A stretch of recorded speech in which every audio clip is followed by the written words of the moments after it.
बांग्लादेश में छात्रों की भीड़, प्रदर्शनकारियों का हंगामा और फिर शेख हसीना का इस्तीफा। इस सबके पीछे की सबसे बड़ी वजह है आरक्षण के खिलाफ शुरू हुआ हजारों छात्रों का आंदोलन। इस आंदोलन का आगाज करने वाले महज 25 साल के वो 3 युवा छात्र अब चर्चा का विषय बन गए हैं, जिनकी वजह से माना जा रहा है कि शेख हसीना की कुर्सी चली गई, उन्हें देश छोड़कर जाना पड़ा। आखिर कौन है वो तीनों छात्र जिनकी आवाज से लाखों का हुजूम बांग्लादेश की सड़कों पर उमड़ पड़ा और शेख हसीना को जाना पड़ा? आखिर ये तीनों छात्र अब कहां हैं जब ये आंदोलन हिंसा का रूप ले चुका है? कैसे इन्होंने भीड़ को सड़कों पर आने के लिए मजबूर कर दिया? हम उनके बारे में आखिर क्या जानते हैं, सब कुछ आपको इस वीडियो में हम बताने वाले हैं। नमस्कार, मेरा नाम है मेघना सचदेवा, आप मुझे देख रहे हैं लोकमत हिंदी पर। सबसे पहले बता दें कि नाहिद इस्लाम, आसिफ महमूद और अबू बकर मजूमदार, ये वो तीनों छात्र हैं जिन्होंने बांग्लादेश की तस्वीर बदल कर रख दी। तीनों ही ढाका यूनिवर्सिटी के स्टूडेंट हैं। इन तीनों में आंदोलन का मुख्य और सबसे बड़ा चेहरा है नाहिद इस्लाम। वो समाजशास्त्र यानी सोशियोलॉजी का स्टूडेंट है। नाहिद इस्लाम को बांग्लादेश में मानवाधिकार वकील के रूप में उनके प्रयासों के लिए पहचाना जाता है। हालांकि इस आंदोलन में हिस्सा लेने के बाद से उन्होंने खुद वो प्रताड़ना और अत्याचार झेला, जिसके बाद उन्हें ना हार से डर था ना सरकार से। हसीना के इस्तीफे से कुछ वक्त पहले ही नाहिद का रविवार को एक बयान सामने आया था। अक्सर अपने माथे पर बांग्लादेशी झंडा बांधे हुए सार्वजनिक रूप से देखे जाने वाले नाहिद ने अपने इस बयान में कहा था, हमने लाठी उठाई है, अगर लाठी काम नहीं आई तो हम हथियार उठाने के लिए भी तैयार हैं। पीएम हसीना देश को गृह युद्ध में धकेलना चाहती हैं। अब हसीना को ये तय करना है कि वो पद से हटेंगी या पद पर बने रहने के लिए खून खराबे का सहारा लेंगी। सोशल मीडिया पर नाहिद का ये आंदोलन के दौरान का बयान वायरल हुआ था और कुछ तस्वीरें भी सामने आई। हालांकि एक तस्वीर में दिखाया गया कि उसे कैसे टॉर्चर भी किया गया है।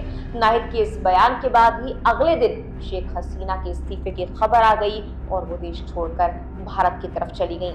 हालांकि नाहिद और उनके दो साथियों के लिए आंदोलन को इतना बड़ा करना संभव नहीं था, पर जब उन्हें पुलिस प्रशासन की तरफ से प्रताड़ित किया गया और भीड़ ने ये सब कुछ देखा तो भीड़ उग्र हो गई और उनके समर्थन में आ गई और बांग्लादेश में हालात खराब होते चले गए। मीडिया रिपोर्ट्स के मुताबिक नाहिद का दावा है कि 20 जुलाई को सुबह उसे उठा लिया गया था। हालांकि पुलिस ने इससे इनकार तो किया है। सोशल मीडिया पर एक वीडियो जरूर वायरल हो रहा है जिसमें वर्दी में कुछ लोग नाहिद को गाड़ी में बैठा रहे हैं। दैनिक भास्कर की एक रिपोर्ट के मुताबिक नाहिद के गायब होने के 24 घंटे के बाद वो मिला। हालांकि वो एक पुल के नीचे बेहोश पड़ा हुआ था। उसे तब तक लोहे की रॉड से मारा गया जब तक कि वो बेहोश नहीं हो गया। रिपोर्ट में इस बात का जिक्र भी है कि 26 जुलाई को फिर उससे अस्पताल में जब वो इलाज करवा रहा था, उस दौरान हिरासत में लेने के लिए कुछ प्रशासनिक अधिकारी पहुंचे। इस बार डिटेक्टिव टीम वहां पर पहुंची और डिटेक्टिव ब्रांच ने नाहिद और उसके सहयोगियों की सुरक्षा का हवाला देते हुए हिरासत में लेने की बात कही। नाहिद के साथ हो रहे अत्याचार ने ही प्रदर्शनकारियों में काफी गुस्सा भर दिया और ऐसे कर यह आंदोलन और आगे बढ़ा। नाहिद के अलावा आंदोलन को लीड करने वाला आसिफ महमूद भी 26 जुलाई को हिरासत में लिया गया था। उससे पहले भी उसे हिरासत में लिया था, लेकिन 26 को दोबारा उसके साथी के साथ उसे हिरासत में लिया गया। आसिफ महमूद ढाका यूनिवर्सिटी का ही छात्र है। लैंग्वेज स्टडीज में वो अपनी पढ़ाई कर रहा था।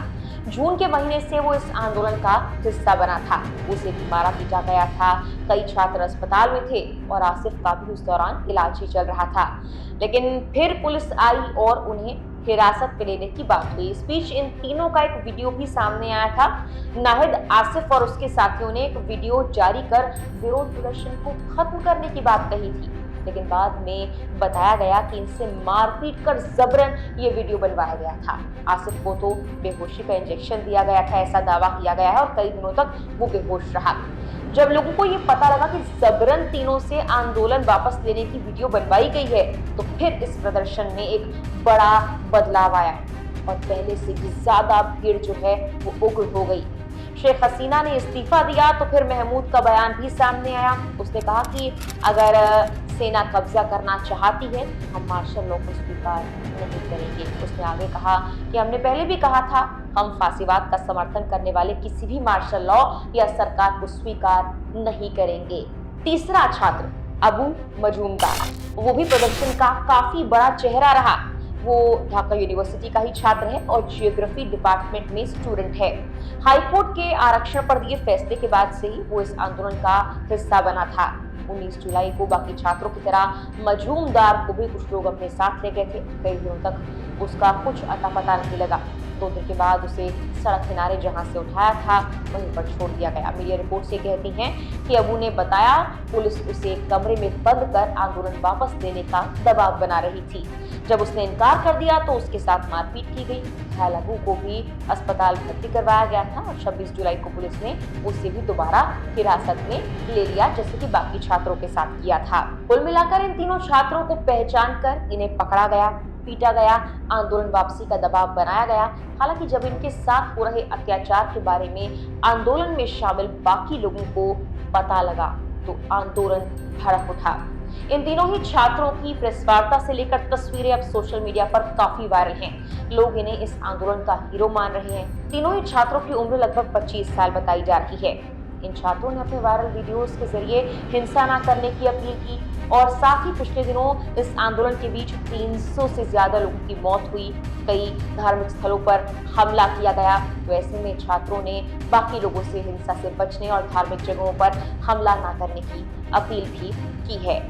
लेकिन एक सवाल ये भी उठ रहा है कि ये तीनों छात्र इस आंदोलन का बड़ा चेहरा रहे हैं। ऐसे में अब जब इस आंदोलन में 300 से ज्यादा मौतें हो चुकी हैं तो ये कहां जाकर रुकेगा। फिलहाल के लिए इस वीडियो में इतना ही। नमस्कार।